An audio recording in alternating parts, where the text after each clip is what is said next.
फरमाता है मुसद्दिकुल लिमा मअकुम, इस रसूल की शान ये है कि जो कुछ तुम्हारे पास है उसकी तस्दीक फरमाएगा। तो इसका मतलब ये हुआ कि जिन अंबिया कराम को जो जो कुछ अल्लाह ने अता फरमाया वो जनाब मोहम्मद रसूलुल्लाह सल्लल्लाहु अलैहि वसल्लम को मालूम है और फिर वो तस्दीक फरमाएंगे। अब आप समझे, ये आयत कुरान करीम की मैं आपकी खिदमत में अर्ज कर रहा हूं। मैंने सिर्फ तर्जुमा और तशरीह अपनी तरफ से आपको अर्ज की है, वो भी वही जो कुरान में है। जाके खोल के देख लीजिएगा, हाफिज साहबान बैठे हुए, आपको आयत नंबर तो याद नहीं, आयत नंबर आपको बता देंगे, आप उनको देखें और दोबारा पढ़ें।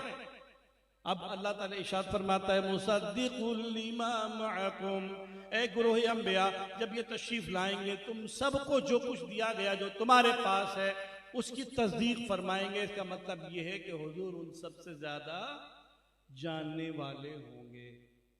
अब आदम अलैहिस्सलाम कब आए, इदरीस अलैहिस्सलाम कब आए, नूह अलैहिस्सलाम कब आए, मूसा अलैहिस्सलाम कब आए, इब्राहिम अलैहिस्सलाम, इस्माइल अलैहिस्सलाम, लूत अलैहिस्सलाम, इसहाक अलैहिस्सलाम कब आए, यूसुफ अलैहिस्सलाम कब आए, हजरत ईसा अलैहिस्सलाम कब आए।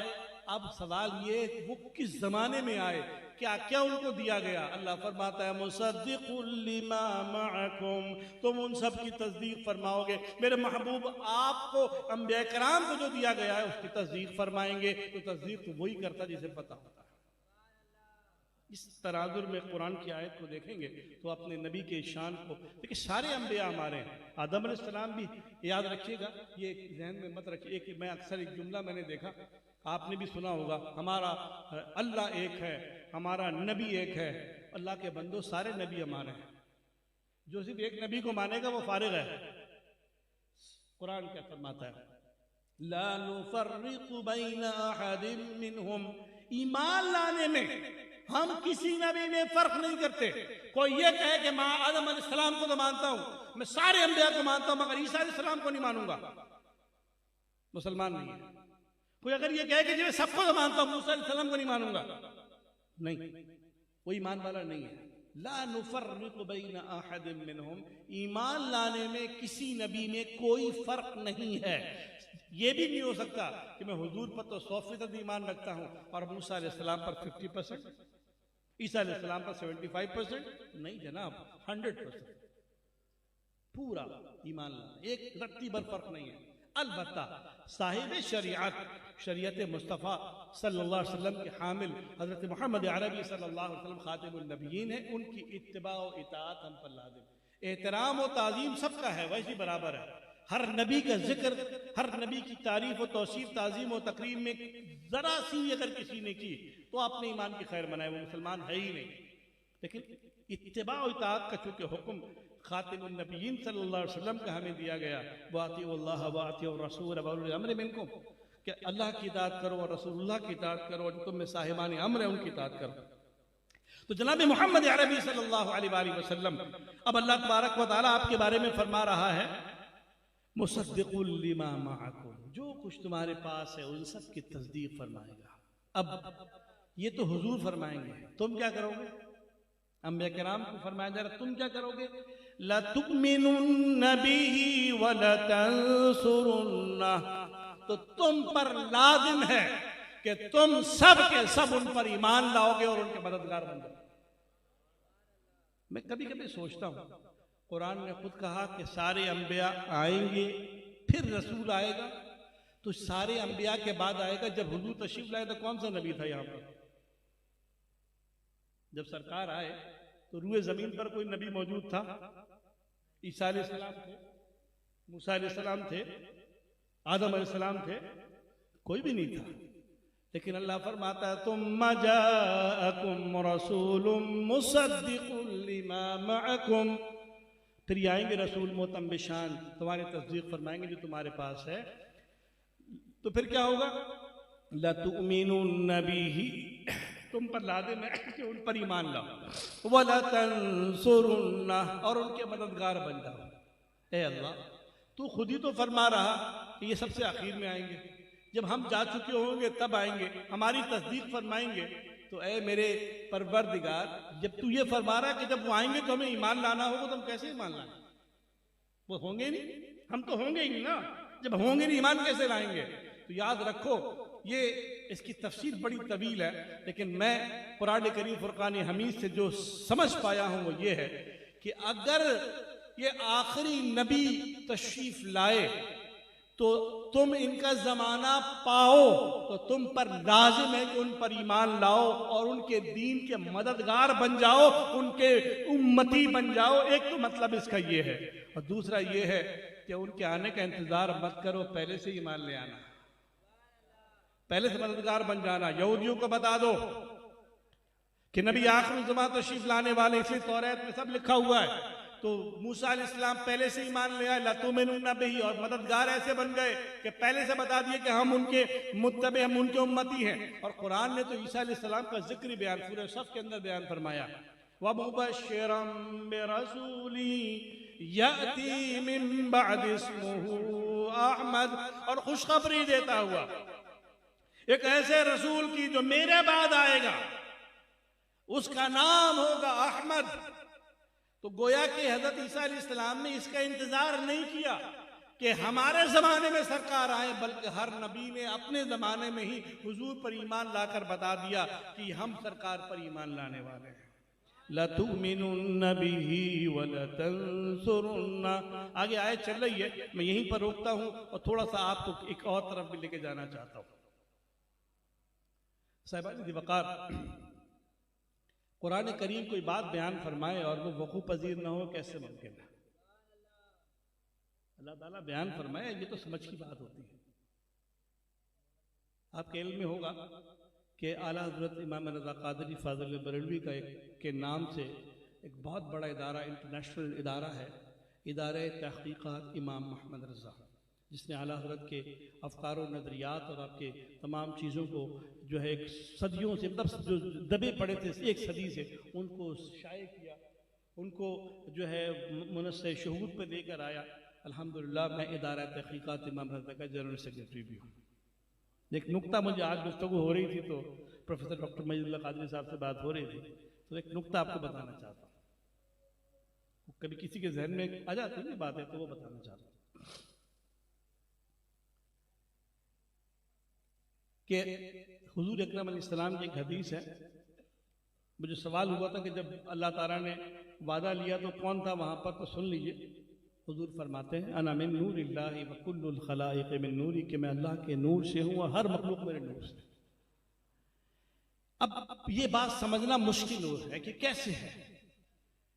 तो एक वक्त ऐसा आया कि फ़ाज़िल बरेलवी रहमहुल्लाह के ज़माने में ये पोस्टुलेट या नजरिया पेश किया गया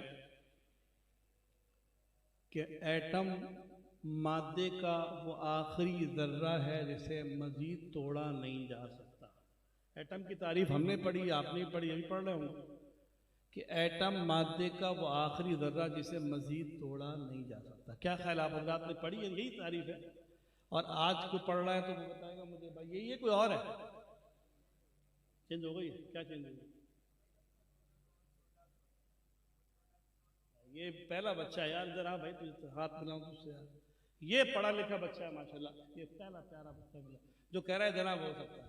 अब आप देखें, ये बच्चे ने आज ये बात कही, जिस जमाने में ये नजरियात या पोस्टुलेट या मफरूज़े आए, आला हज़रत फ़ाज़िल बरेलवी ने किताब लिखी और किताब लिखकर कुरान और सुन्नत की 105 दलाइल, फलसफे के दलाइल से साबित किया कि जी एटम को तोड़ा जा सकता है। अब लोग कहने लगे, मौलवी साहब कहते हैं यार वो तो मौलवी हैं, दरी पर बैठे, उन्हें क्या पता है एटम क्या भला होती है। जनाब वो तो मैं इंशाल्लाह कभी बताऊं, अल्लाह मौका देगा। जब आला हज़रत ने ये बात कही तो हमारे लोगों ने तो कहा यार छोड़ो छोड़ो छोड़ो, ये ऐसी बात है, मौलवी क्या कर रहा है। मौलवी को तो कुरान का इल्म अल्लाह ने दिया है। इल्म जो कुरान का, जब जिसको इल्म मिल जाए तो वो जब उसके तहों में घुसता है ना तो वो हैरान होता है कि क्या क्या इल्म अल्लाह ने अता फरमाया। बहरहाल अल्लाह अल्लाह अल्लाह ने बयान किया, लोगों ने कहा नहीं जी ऐसी बातें छोड़ दो।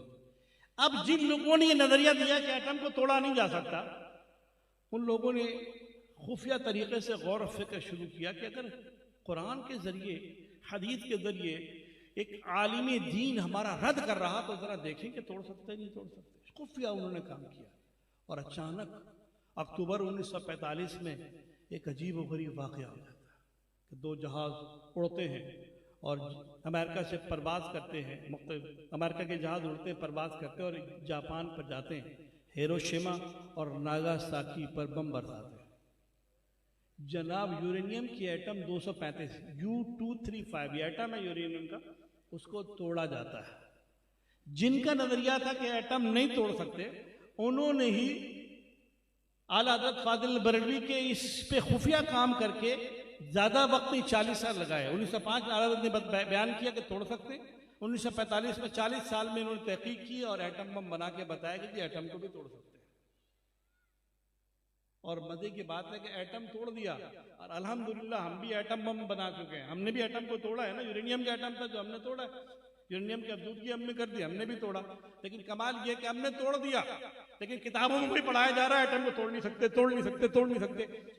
एटम बम 45 में बन गया, एटम को तोड़ दिया गया। 1985 मैट्रिक करते हुए मैंने उस वक्त पढ़ा था एटम को नहीं तोड़ सकते। 87 में इंटर करते हुए उस वक्त पढ़ा फिजिक्स में कि जनाब तोड़ नहीं सकते। 90 में पढ़ा, 95 में पढ़ा, कल तक पढ़ा, आज तक पढ़ा, जनाब तोड़ नहीं सकते। अल्लाह के बंदो, तुम खुद ही तो कह रहे हो कि हम एटम बम बना रहे, तोड़ना है। फिर एटम यूरेनियम के एटम को तोड़ा, उसके बाद हीलियम के एटम को तोड़ा, नाइट्रोजन के एटम को तोड़ा, हाइड्रोजन के एटम को तोड़ा, अब न जाने किस किस के एटम को तोड़ोगे। कभी इंसान का कोई एटम भी तोड़ के देखना, उसमें भी कुछ ना कुछ निकलेगा जनाब, निकलेगा उसमें से भी।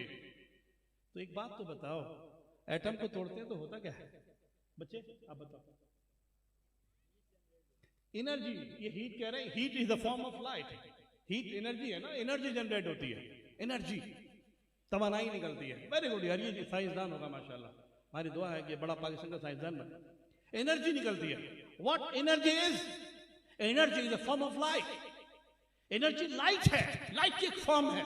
तो मेरे दोस्तों, जाबिर बिन अब्दुल्लाह ने हुजूर से पूछा था, अखबिरनी अन अव्वलिल खल्क़ या रसूल अल्लाह, मुझे खबर दीजिए कि सबसे पहली मखलूक क्या है। लोग कहने लगे, अरे भाई कैसी बातें कर रहे हो कि कौन पहला कौन पहले, सुनो कौन है। हज़रत जाबिर बिन अब्दुल्लाह ने पूछा, हमें खबर दीजिए पहली मखलूक क्या है। हुजूर अलैहिस्सलातु वस्सलाम ने इरशाद फरमाया, या जाबिर अव्वल मा खलक़ल्लाहु नूर नबीक, ऐ जाबिर, अल्लाह ने तेरे नबी के नूर को सबसे पहले पैदा फरमाया। अब आप उस हदीस मुबारक की तशरीह जरा देख लीजिए।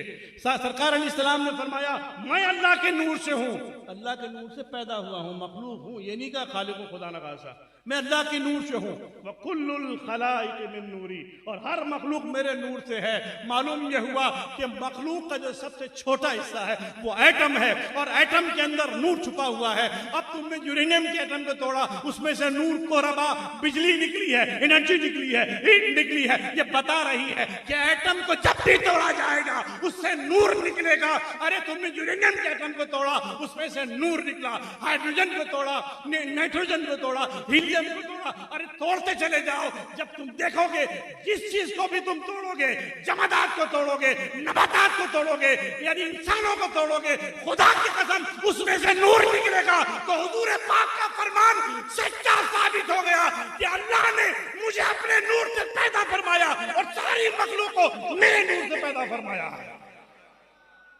साइंसदानों, आओ मेरे नबी का मकाम देखो। तो जब अल्लाह ने सबसे पहले अपने नबी के नूर को पैदा फरमाया, तो वही नूर तो था जिसका वादा अल्लाह ने सारे अंबिया से लिया, और अंबिया ने वादा किया कि लतुमिनुन्ना बिही व लतंसुरुन्ना, कि जरूर बिजरूर हाँ तुम ईमान लाओगे और उनके मददगार हो जाओगे। हर नबी ने अपने दुनिया में आते ही हुजूर पाक का कलमा पढ़ा और बता दिया कि हम इस नबी मोहतरम पर ईमान मिला रहे हैं, और नबी के दीन के मददगार बन गए कि अपनी उम्मत को बताया जब हम उम्मत मोहम्मदी हैं तो तुम्हें भी उम्मत मोहम्मदी बनना होगा। और फिर अल्लाह ने उस वादे को सच्चा कर दिखाया। जब मेराज की शब हुई तो मस्जिद अक्सा में अल्लाह तबारक व तआला ने आदम अलैहिस्सलाम से लेकर ईसा अलैहिस्सलाम तक जितने अंबिया थे उन सबको जमा फरमाया, और हुजूर अकरम अलैहिस्सलाम का दीदार करवाया गया। और हुजूर पाक कि पीछे उन सबको नमाज पढ़ाई गई, ये बताया गया इमामुल अंबिया इमामुल बशर मोहम्मद रसूलुल्लाह है। और उस दिन सारे नबियों ने अमलन हुजूर पाक पर ईमान लाकर लतुमिनुन्ना बिही का जो है वो मुकम्मल कर लिया, और ईमान लाकर वला तंसुरुन्ना बिही कि हम मददगार भी होंगे ये बता दिया। कि जब हमें ईमान लाए बगैर चारा नहीं है, तो अगर कोई दावा करे यहूदी है, कोई दावा करे दाऊदी है, कोई दावा करे वो नसरानी है, तो उसे भी ईमान लाना होगा। ये कुरान की वो तफसीर है जो अल्लाह तबारक व तआला जो है इसको बयान फरमा रहा है। तो मेरे नबी का यही मकाम बयान करने के लिए महफिल मिलाद सजाई जाती है। साहिबो, सरकार गौसुल बरा रज़ी अल्लाह तआला अन्हु हुजूर पाक का मिलाद हर महीने की 12 तारीख को किया करते हैं। हर महीने के 12 को। एक दिन सरकार अलैहिस्सलाम ने खुशखबरी अता फरमाई कि अब्दुल कादिर, ज़ाहिर ख्वाब में होती है कि तुम हर महीने मेरी 12 तारीख को मिलाद करते हो, तो मेरी उम्मत हर महीने की 11 को 11वीं शरीफ ने तुम्हारा जो है जिक्र और फिक्र किया करेगी। अब ये कि बड़ी 11वीं शरीफ हुई। ये जो मिलाद मना रहा, अल्लाह ने उस मिलाद मनाने वाले को तोहफा दिया कि अब वो मिलाद मनाने वाले उसकी 11वीं मना रहे हैं। गौसुल आजम हम औलिया अल्लाह के सरदार हैं। आला हज़रत फाज़िल बरेलवी इरशाद फरमाते हैं कि ज़ुहूर इमाम महदी रज़ी अल्लाहु अन्हु मनसब गौसियत कुबरा पर हज़रत शेख अब्दुल कादिर जीलानी फाइज, सरकार गौसुल आज़म रज़ी अल्लाह ताला अन्हु, जिनको हम पीराने पीर दस्तगीर बड़े पीर साहब के नाम से याद करते हैं। ये आजकल के दौर के पीर नहीं है भाई, ये तो वो पीर हैं कि नाक़िसा रौखामी पीर कामिल कामिला रहनुमा। तो सरकार दादा गंज बख्श के लिए कहा जाता है कि गंज बख्श फैज़ आलम मज़हर नूर खुदा नाक़िसा रा पीर कामिल कामिला रहनुमा। सरकार गौसे आज़म रज़ी अल्लाह ताला अन्हु, अल्लाह करीम ने 22 साल उनको जंगलों में बयाबानों में रियाज़त व मुजाहिदा करवाया। और उस वक्त जामे निज़ामिया में और हज़रत अबू सईद मखज़ूमी रहमहुल्लाह का जो मदरसा है, वहाँ आपने तहसील इल्म किया। 22 साल, छोटा नहीं। आजकल तो जिस बेचारे को पता ही कुछ नहीं होता, उससे पूछो कि इस्तिंजा क्या होता है, उससे पूछो वज़ू के फ़राइज़ क्या होते हैं, उससे पूछो कि जनाब नमाज की शराइत क्या होती है, उसे बेखबर होता है, मगर बनता पीर है। ये पीर हमें नहीं चाहिए, ये पीर नहीं चाहिए। ये पीर तो उम्मत के लिए किश्ती डुबोने वाले हैं। हमारा पीर तो वो है जो पीरों का पीर है, हमारा बेड़ा पार करता है। याद रखो, जब मैं गाड़ी चलाता हूँ, ड्राइविंग सीट पर उसी को बैठाता हूँ जो हमसे ज़्यादा अच्छी गाड़ी चलाता हूँ। अगर किसी अनाड़ी के हवाले कर दी गाड़ी, खुद तो गया, साथ में आपको भी डुबोएगा। ऐसा ही है ना। तो दुनिया की गाड़ी के लिए तो मुशाक ड्राइवर चाहिए आपको। और मेरे दोस्तों, ईमान की गाड़ी के लिए भी कोई मुशाक ड्राइवर चाहिए नहीं चाहिए। ड्राइविंग सीट पर उसे ही बिठाओ ना, उसके हाथ में हाथ हो ना, जो साहिब शरिया हो, जिसका सिलसिला हुजूर पाक अलैहिस्सलाम से मुत्तसिल हो, जो इतना आलिम तो हो कि मसला देखकर बता सके, जो जनाब आलिम मुत्तकी परहेजगार हो, ईरानी गुनाह कबीरा न करता हो। ये क्या तुम देखते हो, नमाज है वो छोड़ रहा है, रोज़े वो छोड़ रहा है, ज़कात वो नहीं दे रहा, जनाब आली वो सदक़ात और खैरात वो नहीं कर रहा, वो बहनों में, भाइयों में, दोस्तों में, रिश्तेदारों में, मुलाज़िमीन में तफरक़े डाल रहा, वो पीर हो सकता है? ये पीर साहब है जी, क्या हम गए थे पीर साहब के लिए, वो फला अपनी बहन के लिए जनाब लिए वो जादू करवा के आए, तो वो जादू करने वाला वो जादूगर तो हो सकता है, पीर तो नहीं हो सकता। पीर तो वो होगा जो दिलों को मिलाता है। हुजूर अलैहिस्सलाम इरशाद फरमाते, आना असिलुर रहम, मैं रिश्ते को जोड़ने वाला हूँ, तोड़ने वाला नहीं। बक़िया तंगी मलूज़ खातिर वैसे भी वक्त ज़्यादा हो गया, तो सरकार गौसे आज़म रज़ी अल्लाह ताला अन्हु की बात अर्ज़ कर रहा था कि 22 साल का ये अरसा आपने गुजारा, तो उसमें जो चीज़ थी वो ऐसी थी कि सब ने सुनी, बच्चे दोबारा सुने कि हुजूर सरकार गौसे आज़म जब पहली मरतबा गीलान शहर से अपनी वालिदा से इजाज़त लेकर सफ़र के लिए निकलते हैं, बगदाद जा रहे होते हैं तो अम्मा जान उनके कपड़े के अंदर 40 सोने के सिक्के सी देती। जैसे ये कोट समझ लीजिए, वैसे इसमें तो नहीं है, तो पता लगा आप पकड़ लें इनको बाहर जाके, चलो भी आ जाओ निकालो कितने ऐसे 40 सोने के सिक्के सी देती। रस्ते में डाकू आ जाते हैं, हमला कर देते हैं, डाकू सबको माल लूट लेते हैं। अब ये लड़कपन की उम्र होती है, 13-14 साल की उम्र होगी बमुश्किल, या ऐसी इससे कम ज्यादा। तो एक डाकू पूछ लेता है, लड़के तुम्हारे पास भी कुछ है? तो वैसे बंदा क्या करता, अगर होता भी तो कहता नहीं मेरे पास नहीं है। उन्होंने कहा है, पूछा क्या है तुम्हारे पास? कहा 40 सोने के सिक्के। वो कहता है यार ये बच्चा इसके पास क्या हुआ, वो चला जाता है। दूसरा डाकू आता है, वो पूछता है, वो जाते हैं, जाकर दोनों अपने सरदार को बताते हैं, बच्चा है जो कह रहा है मेरे पास 40 सोने के सिक्के, बुलाओ भाई। जब बुलाया तो कहा भाई तुम्हारे पास है? कहना है। कहाँ है? यहाँ। धागा खींचते हैं तो निकल के गिर जाता है। तो सरदार कहता है कि ये बात बताओ, तुम तो झूठ बोल सकते थे कि मेरे पास नहीं है, हम कौन सा पकड़ लेते ऐसे, हमें क्या मालूम कि तुम्हारे पास मौजूद है। तो कहने लगे जब मेरी अम्मा ने मुझे भेजा था ना पढ़ने के लिए, तो मेरी अम्मा ने मुझसे वादा लिया था। क्या वादा लिया था? कि बेटा हर हाल में सच बोलना, कभी झूठ नहीं बोलना। तो मैं इन 40 सिक्कों के लिए अपनी अम्मा से किए वादे को तोड़ दूं? ओए हाय, ये सिर्फ कहने की बात नहीं है भाई मेरे, मैं तो शायद उस मंजर को बयान ही ना कर पाऊं। जब ये सरकार गौसे आजम जो अभी बच्चे हैं, जब उन्होंने कहा कि इन 40 सोने के सिक्कों के लिए मैं अपने माँ से किए वादे को तोड़ दूं और झूठ बोल दूं, ये नहीं हो सकता। तो वो जो सरदार था वो अपने सीने पर जोरदार हाथ मारता और कहता है तुम अपने माँ से वादा करके तोड़ने को तैयार नहीं हो, और हमने अपने रब से वादा किया था कि हम कलमा ला इलाहा इल्लल्लाह मुहम्मद रसूलुल्लाह हमने पढ़ा था और हम ये सारे काम कर रहे हैं। वो दारो कतार रोता है, कदमों में गिरता है, कहा शहजादे अपना हाथ दो कि आज हम तुम्हारे हाथ पर तौबा करके सच्चे पक्के मुसलमान बन जाए।